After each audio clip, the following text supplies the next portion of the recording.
गोरखपुर बोलधर स्थित काली मंदिर के समीप ज्येष्ठ माह के 5वें बड़े मंगलवार के अवसर पर विशाल भंडारे का आयोजन भक्तिमय माहौल में किया गया। इस कार्यक्रम में श्रद्धालुओं की भारी भीड़ उमड़ी और भक्तों ने भगवान हनुमान की पूजा अर्चना कर प्रसाद ग्रहण किया। कार्यक्रम के मुख्य अतिथि अयोध्या से पधारे हिंदू सुरक्षा सेवा संघ के राष्ट्रीय अध्यक्ष महंत राजू दास जी महाराज रहे। उन्होंने भगवान राम की चित्र पर माल्यार्पण कर कार्यक्रम की शुरुआत की और उपस्थित जनसमूह को संबोधित किया।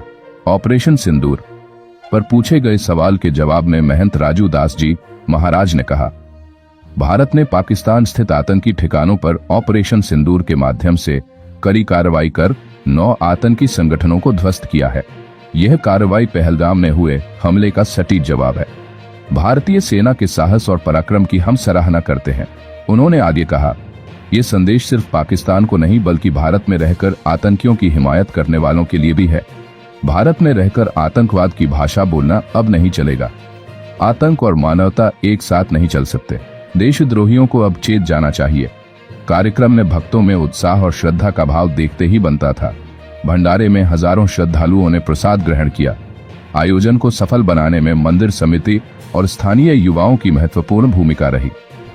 पहले तो पवन तरे संकट हरण मंगल मूर्त रूप राम लखन सीता से हृदय बसो सुरभूप अनंत बलवंत श्री हनुमंत लाल जी महाराज के इस पावन उत्सव ही कहेंगे कि ज्येष्ठ के 5 मंगल में जिस प्रकार से सभी सनातनी सभी राम भक्त ने लगातार पूरे देश में मैं देखता हूँ कि अन्न वितरण के माध्यम से भंडारा के माध्यम से सभी सनातनियों के अंदर एक उत्साह भरने का काम सनातनी कर रहे हैं। आज गोरखपुर महानगर के द्वारा हिंदू सुरक्षा सेवा संघ के माध्यम से मैं पल्लू भाई को साधुवाद देता हूं, मंगल कामना करता हूं कि जिस प्रकार से इन्होंने सभी सनातनियों को जोड़ने का प्रयास किया हिंदू सुरक्षा सेवा संघ के माध्यम से इस भंडारा का आयोजन और गुरु गोरखनाथ की पावन धारा पे इस दास को आने का अवसर मिला, तो मैं पूरे टीम को हिंदू सुरक्षा सेवा संघ के और महानगर के पदाधिकारियों और पूरे टीम को पल्लू भाई सहित सबके लिए मंगल कामना करता हूँ। हनुमान जी महाराज से प्रार्थना करता हूँ हनुमान जी ऐसे आपको स्वस्थ रखें और निवेदन करता हूँ धर्म और रक्षति रक्षता, आप धर्म की रक्षा करोगे धर्म आपका रक्षा करेगा। अपने लिए तो दुनिया करती है लेकिन समाज के लिए भी जीना सीखो, समाज के लिए भी कुछ करना सीखो। जिस प्रकार से पारब्रह्म परमात्मा भगवान श्री राम ने अयोध्या छोड़कर रियासत को छोड़कर और कोल भील बंदरों को लेकर और निशाचरों को समाप्त करने के लिए आगे बढ़ चले थे, उसी प्रकार से हिंदू सुरक्षा सेवा संघ सड़ी हुई जातिवादी मानसिकता से दूर हटाने का प्रयास करके सभी हिंदुओं को जोड़कर भारत को हिंदू राष्ट्र बनाने का प्रयास कर रहा है। बिल्कुल सही कहा आपने, जब सरकार भी अब धर्म को लेकर चल रही है, सनातन को लेकर। देखिए, आप धर्म को लेकर चलेंगे तभी आप विश्व की मानवता को सुरक्षित रख सकते हैं। Syria, Iran, Iraq, Lebanon 57 country इस्लामिकों का है, क्या जैन, क्या सिख, क्या बौद्ध, क्या पारसी, क्या यहूदी, क्या ईसाई, क्या हिंदू।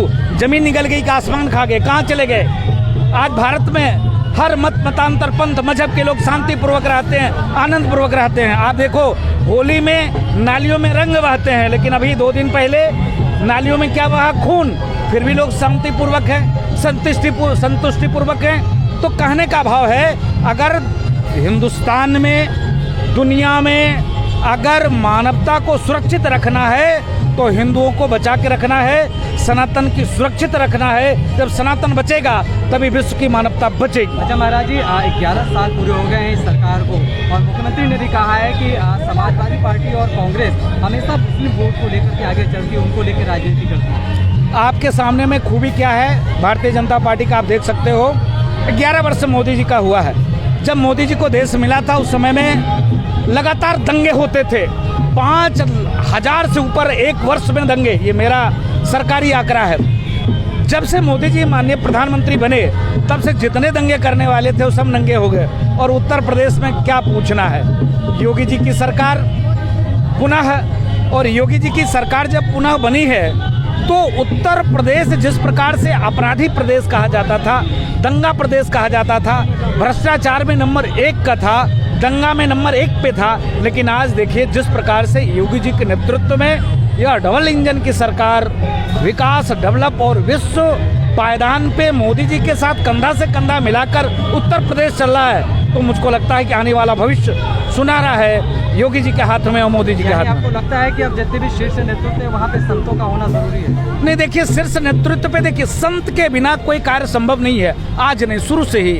पहले भी बड़े बड़े राजा महाराजा हुआ करते थे तो संत के सानिध्य में ही कार्य करते थे, तब जाकर भारत सोने का चिड़िया था, तब भारत विश्व गुरु था। आप समझो कि आज क्या स्थिति परिस्थिति है। जब आप धर्म को लेकर नहीं चलोगे तो कैसे काम चलेगा।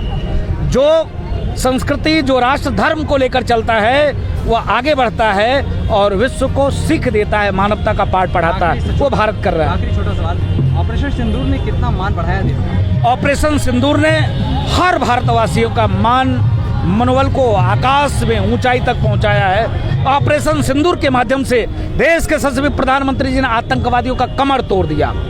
अगर यही कोई अदर कंट्री होती तो क्या स्थिति होता, लेकिन भारत सनातन प्रधान देश है, संस्कृति प्रधान देश है, हिंदू प्रधान देश है, हिंदुत्व प्रधान देश है, जिसका परिणाम स्वरूप है कि हमने जब पाकिस्तान पे वार किया तो कहाँ किया? आतंकवादी ट्रेनिंग सेंटर पर। 9 के 9 जगह जब पहला हमने अटैक किया पहलगांव के उस घटना के, दुर्भाग्यपूर्ण घटना के बाद, तो 9 के 9 जगह कहाँ हमले हुए? आतंकवादी ट्रेनिंग सेंटर पे। लेकिन दुर्भाग्य था कि सबके सब ट्रेनिंग सेंटर मस्जिद में ही थे, तो मस्जिद उड़ गए तो हम उस पर क्या कर सकते हैं। दोबारा जब काउंटर अटैक पाकिस्तान ने मेरे ऊपर किया, जब दोबारा हमने हमला किया, सिर्फ एक दिन में एयरबेस, एयरपोर्ट, क्रिकेट स्टेडियम और 56 मिलिट्री एयरबेस को उड़ा दिया। ये मामूली बात नहीं। जय जय।